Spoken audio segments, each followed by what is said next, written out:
LOG, ik heb mijn hele leven opgegeven, yo baba. Door alle zorg, door alle pijn was ik daar voor jou. Ik was degene wat gestaan had voor jou.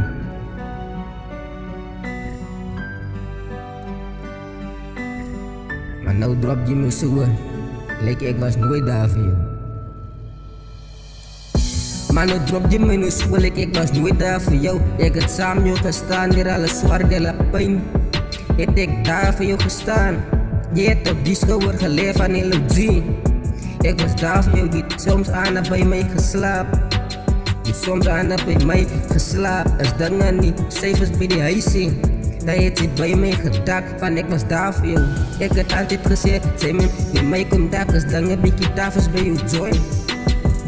Ik kan het niet verstaan dat je mij een zoe los ziet. Ik kan het niet verstaan wat ik dan heb begaan. Ik kan het niet verstaan, ik kan niet. Hoe de fuck kan ik het doorgaan? Als jij nooit voor mij gezegd is. Als je nooit voor mij gezegd is, zal ik nooit het gaan. Niet fuck, hoe kan je mij verlaten? Ik was daar voor jou door alle donkertijden en zwaarheid en pijn. En nou zien je niks aan die.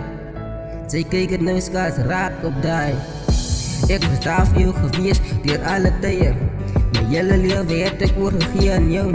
Van ik het gedank, ik en jij zal samen staan tot laat. Maar nu zie ik, zij is nergens te schijnen hier voor mij niet. Ik was alleen in de studio en ik spit. En ik spit voor die dingen wat heb het tussen ik en jij. Bijzie, ik weet niet waar ik voor begaan het heb. Alsjeblieft kom je terug naar LOG. Ik wil je bij mijn zijde, en ik wil je oppassen zoals een engel, baby.